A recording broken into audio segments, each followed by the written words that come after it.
I know that you are busy planning for the next year, but if you miss this very important step, you are going to set yourself and your business up for failure. So I was scrolling Facebook the other day and I saw a statistic that was a little bit alarming. And that statistic said that 74% of real estate agents have not sold a single home in 2024. Now, I have been trying to fact check that, and I'm going to tell you, I haven't seen exactly where the source is, but we do know that in 2023, only 50% of agents or 50% of agents sold only between 0 and 1 homes. So considering that this market was actually worse, like when you look at the data, the number of homes sold in 2024 was at the lowest since 1989. There is probably some truth to that. So how do you set yourself up to have actually a great year next year?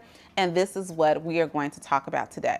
So I recently had an opportunity to attend a mastermind in Mexico. And side note, I'm going to do a whole different video about the importance of attending real estate events, like leaving your city, and exactly what it does, not only for your business, but in terms of connections and mindset. I want to go deeper into it. And if you think that's something that's going to be helpful for you, go ahead and put it in comments. Just drop a heart or something so I know that you actually want to get a video about that. But went on a mastermind that was hosted by Ryan Pineda.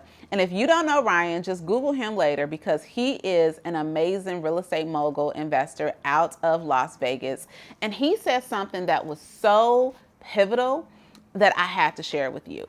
And what he said is that in the countless numbers of multi-millionaire people that he's worked with in the real estate industry, one flaw in their business that he has noticed is that not enough people take enough time to reflect, right? We are so busy, and I know you're a real estate agent, right? So we are taught to hustle, we're taught to go, we're taught to lead generate and be all over the place. But if you are just going without actually pausing to see what's working, what's not working, what you might need to tweak, then you're going to reach burnout. You're probably not going to hit the goals that you want to hit. And if you do hit those goals, then it's probably going to be at the expense of everything else that's important in your life. And that's why I want to share with you the 5 questions that I ask myself at the end of every year, so that you can start thinking about not only what type of business do you want to have, but what type of life do you want to have. Oh, but before I go into it, hey friend, I'm Rosemary Lewis. I am your real estate bestie. And you know what? I come here on the YouTube and the podcast just to talk to my fellow real estate besties to teach you how you can have a profitable multi-6-figure real estate business and still love your family and Jesus at the same time. So now that you know who I am, let's get into these questions that I want you to start asking yourself. Now, I will be honest and tell you that I'm a big reader and podcaster. So some of the questions that I asked myself, I did get from other sources, and I just don't remember exactly where I got it from. So if you know, if any of this sounds familiar to you, like, thank you for just putting something on my mind. And if it's brand new, I'm just passing along the information that I've received. So the first question that I want you to really stop and think about is to say, okay, what am I proud of what happened this year? And this is an important one because, again, so often we are looking at, where we want to be or the goals we want to attain or the life that we want to live, that we forget that you are probably actively living in some answered prayers right now. I know I told you the statistic of how many homes were or were not sold. And even if you are on the side of saying, you know what, I'm not really happy with the way that my business turned out this year, I bet you that if you pause and dig deeper, you will find something to be proud of. And even if it's just, you know what, it is the end of the year and I'm still looking at videos and listening to podcasts to try to figure out how to grow my business, you should be proud that you are a knowledge seeker. But I know that there's more, okay? Did you have more conversations? Did you get outside of your comfort zone as it relates to social media? Did you help somebody through a really tough transaction or a tough situation? Or maybe you had the courage to part ways with a client because they weren't the best fit for you. Whatever it is, I want you to literally take a moment and really jot down some things that you are proud of how you showed up. And again, if it's just one thing, take a moment and celebrate it, because we do not take enough time to celebrate who we are and what we have done in our business and in our lives. So that's the first question. What are you proud of that you accomplished this year? Okay, now here's question number 2. Question number 2 are, what are your shoulda, coulda, wouldas? Okay.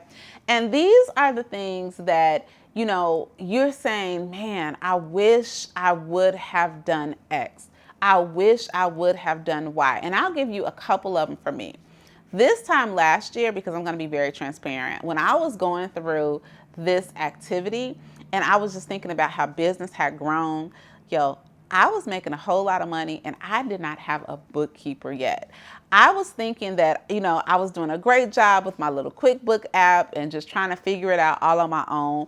But what it did was it just became more distracting for me, and I wasn't doing a great job of record keeping, and honestly, it wasn't in my wheelhouse. So when I did this, my shoulda, coulda, woulda for last year was, man, I should have hired a bookkeeper to take this off of my plate and make it more systematic. And let me tell you why this was so powerful, because that shoulda, coulda, woulda that I blurted out, it wasn't the end of the year yet. So when I took some time to reflect and figure out exactly what I wish I would have done differently, it gave me an opportunity to actually move it to something I was proud of before the end of the year. So once I figured out, okay, Rosemary, go interview and hire a bookkeeper, I was able to do that and get it done before the end of the year. So what is it for you? Okay. Are you like, man, I should have showed up more on social media, or I should have farmed my neighborhood, or I should have had more conversations?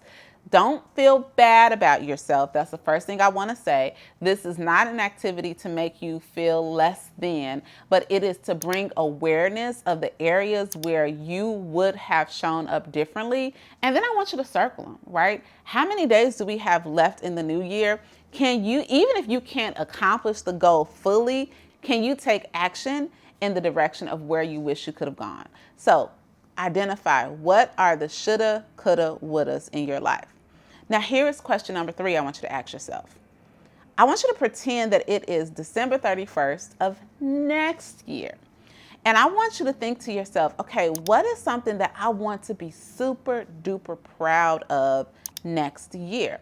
Now, that can look different for any and everybody. And I do want to point out that it's not all monetary based. So yes, you could say, I want to be proud of being a top real estate agent, or I want to be proud of the number of homes that I closed, or I want to be proud of how I showed up for my family. I'm going to challenge you to go even deeper and make that specific, okay? So what does it take to be a top producer? Like, do the research, figure it out. In my office, the people that are always getting the awards, how many deals are they closing? Are they closing 2? Are they closing 3? Okay, so then you're going to change that to say, I want to be proud of closing 36 homes, 100 homes, 50 homes, whatever that number is. You want to narrow it down so that you have a specific target that you are going after. Instead of saying, I want to spend more time with my family, define it. I want to be proud of the 2 vacations that we went on and the family monthly date nights that we did. I want to be proud of, being able to buy my mother a very, whatever gift she wants for Mother's Day. I want you to be very specific on what you want to celebrate this time next year. And again, write it down. Why do I want you to write it down? Because I want you to first give yourself permission that it actually can happen. Know the why behind why you want to be proud of that. And now you have a clear roadmap on what you are working for. So remember, question number 3 is, what do you want to be proud of by the end of the year next year? Now here's question number 4, and this is where it gets a little sticky. What will get in the way, right? So let's go back to that closing number. Let's just say you have determined that you want to close 36 homes. That's 3 closings per month. What will get in the way of that feeling of pride that you so desperately want to feel the next year? And this is where I want you to get honest with yourself, right? For a lot of us, it's just basic habits, right? Is it going to get in the way of you protecting your money-making hours when you are supposed to be prospecting? Is it going to get in the way? Is social media going to get in the way, right? Are you going to spend time scrolling when you should be spending time working? Are you dual career, right? Is figuring out or not figuring out a proper schedule on how you're going to manage your real estate business while you are also working in your 9-to-5 job? Will that get in the way?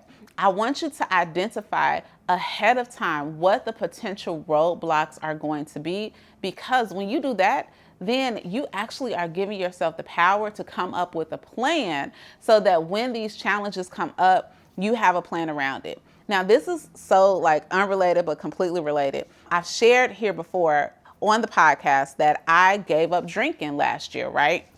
And I recently went to the same mastermind I went to with Ryan Pineda. It was an all-inclusive resort. And this was the first time that I ever went to an all-inclusive resort being a non-drinker. But you know what? I had to like put it in my mind. Like when I was tempted or urged to have a drink, what would I do instead? And I literally was like, okay, well, you know what? Maybe I will have an ice cream cone because that'll be a fun treat. Or maybe I'll do a mocktail, or I will put sparkling water in a wine glass, just so I feel a little fancy. The point is that I had to think ahead of time so that I didn't get caught up in the moment. So when something that could stumble me was presented to me, I already had an alternate plan on what to do instead. So that's what I want you to do when it comes to what you want to be proud of. Really think to yourself, okay, what could block? And let me give you a secret. Think about what blocked you this year, okay? Because for a lot of us, these goals are carrying over from year to year to year because we've allowed things to get in the way and block us from actually doing and becoming exactly what we want to become. So you already know yourself, you already know what trips you up, but this time you are going to put some thought processes in place with this reflection time so that you can come up with a plan. And then here is question number 5, okay? This one's a little bit loaded. Question number 5 is, I want you to think through, okay, when it comes to my habits, what are the habits that I need to keep, right? These habits are going to get me to these proud moments, okay? What are the habits that I need to leave in the last year? Something that's not serving me, it's not serving my business, it's not serving my family. And what are the new things that I may need to implement, okay? Because contrary to popular belief, whoever you want to be in the next year, first of all, you can start becoming him or her right now. You don't have to wait until the strike of midnight. But in order to do that, it's not going to be like this big crazy thing that's going to change your life. It literally will be the daily habits that you put into place every single day. So what are the things that you're doing every day in your life that's serving you, right? Are you drinking your water? Are you, I see that you're on YouTube and you're listening to podcasts to help develop yourself personally and professionally, right? Who do you have around you? What are you feeding yourself? Like, are the foods that you're eating, the way that you're spending your time, are you time blocking? Are those habits that you're like, yep, that worked for me last year, I'm going to carry it into the next year? And then what are some of those habits that are actually holding you back, okay? And it may be a habit that may have served you in a previous season of your life, but it's just not doing you any good for who you want to be. Because guess what? Whatever you were doing to get you here, you're probably going to have to shift to get over there. So you have to decide, what are the habits that I need to let go of? And then finally, what are the habits that I need to implement? Okay? When you think about that person, and I want you to go back to that proud list, that person who's closing these deals, or that person who's spending time with their family, or that person who is prioritizing their mental and their physical health. What type of habits do they have? Are they going to bed early, right? Are they meal prepping? Are they time blocking? Are they making intentional connections with people? Are they having X amount of real estate conversations every single day? Think about the habits that are going to build the person that you plan on becoming, okay? In the next video, I'm going to go even deeper on this, and we are going to talk specifically, I'm going to give you a strategy on figuring out how much money you want to make next year and exactly how many homes you need to sell in order to get there. I will see you over there, and I'll talk to you soon.